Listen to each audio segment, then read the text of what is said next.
Are you looking to improve your posterior chain strength? Well, I've got 2 underrated exercises here today to help you do that. Let's get to it.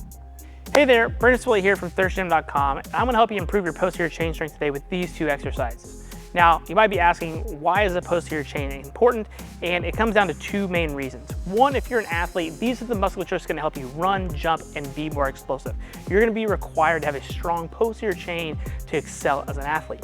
If you're a strength sport athlete, our posterior chain is generally what's used to move a lot of the weight. So if it comes down to doing a deadlift, or we're trying to sit back into a squat, or we're trying to do any kind of lower body exercise, the glutes and the hamstrings are incredibly important.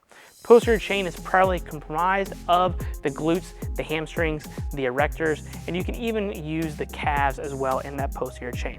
Some people even say it's gonna go from the top of your neck all the way down to your ankles. You'll find some debate on that, but most people are talking about the glutes and the hamstrings specifically, and these are exercises that are going to target those, but are also highly undervalued and I never see used anymore, so let's talk about them. All right, the first exercise we're gonna talk about here is called the dimmel deadlift.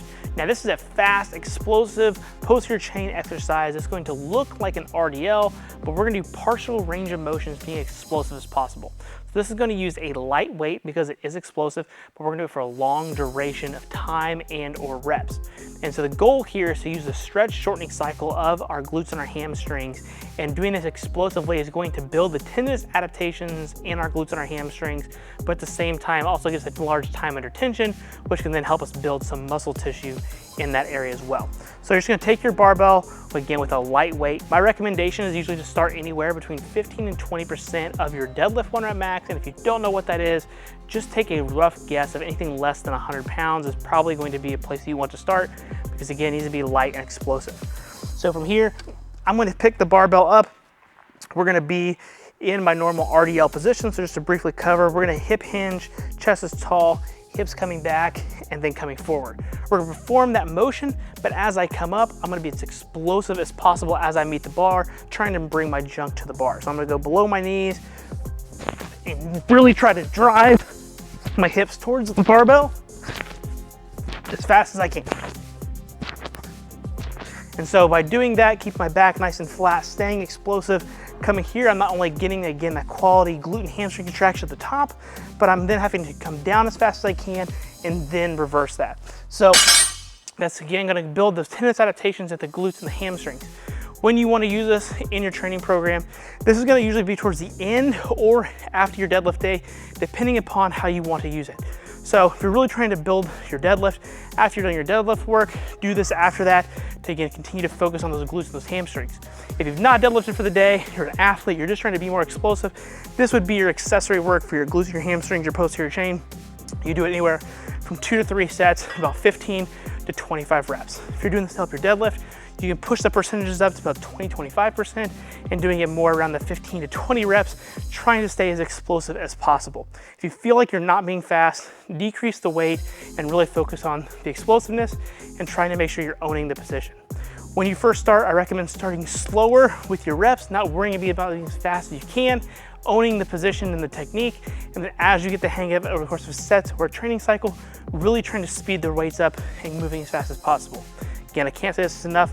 You don't want to use heavy weights on this. Use this as a lighter exercise, again, for those tendinous adaptations. The second exercise that's really underrated for improving your posterior chain is the glute ham raise. Now, what makes the glute ham raise unique is that we're gonna train the hamstrings at both the hip and the knee joint. So the hamstrings are actually going to flex our knee, and then it's also actually going to extend our hip. So our hamstring does both muscle actions, and so by using the glute ham raise, we can target both of those actions, as well as still develop our calves, our low back, and our glutes.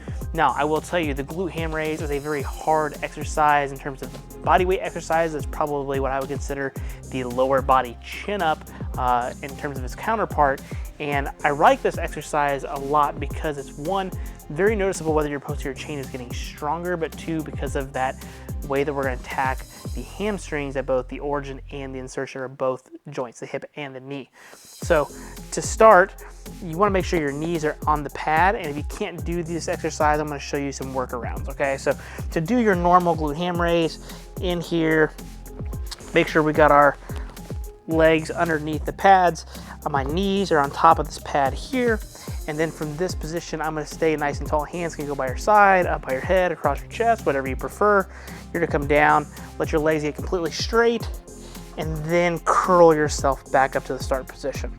So really wanna make sure your knees get all the way straight, and then pull yourself up, always making sure your knees are on this pad. Now, if you can't do one, you can just do the eccentric portion first. So you can start here, go nice and slow, about a 5-second eccentric all the way down, hands on the handles, and walk yourself back. That's step number 1.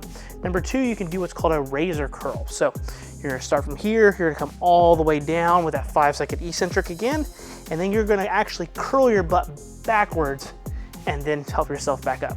So again, you're gonna go down controlled, go a little faster than normal, curl, hands back up.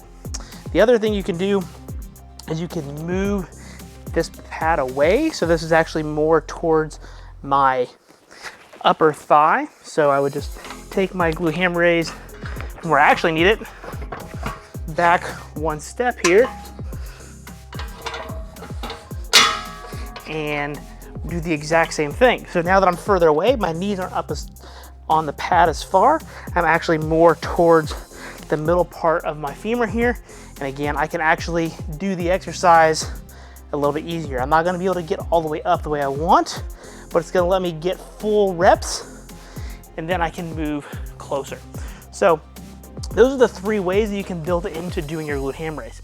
When you're actually doing these, my first suggestion is just being able to do as many as you possibly can.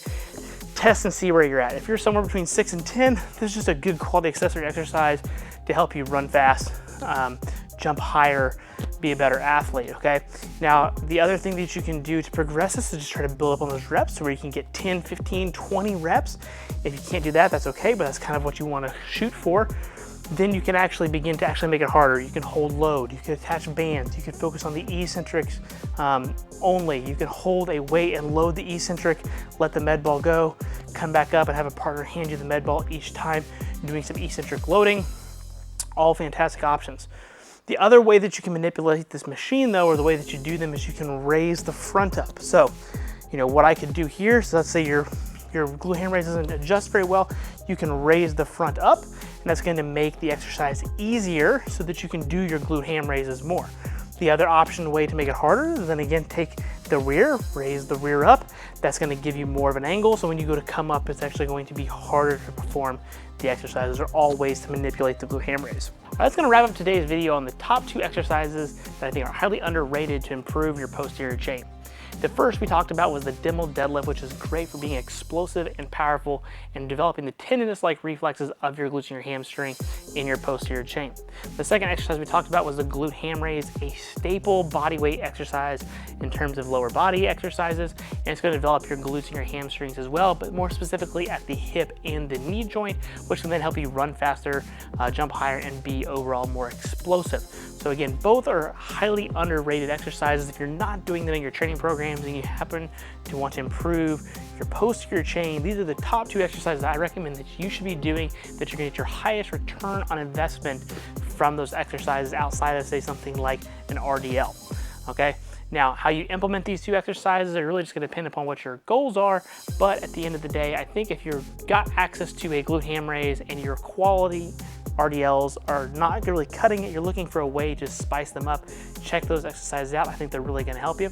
And again, if you happen to take one thing away from today's video, do me a favor, smash that like button, leave a comment, let me know what helped you, or just share with a friend. I would really appreciate it. Thanks again for checking in, and I'll see you at the next video.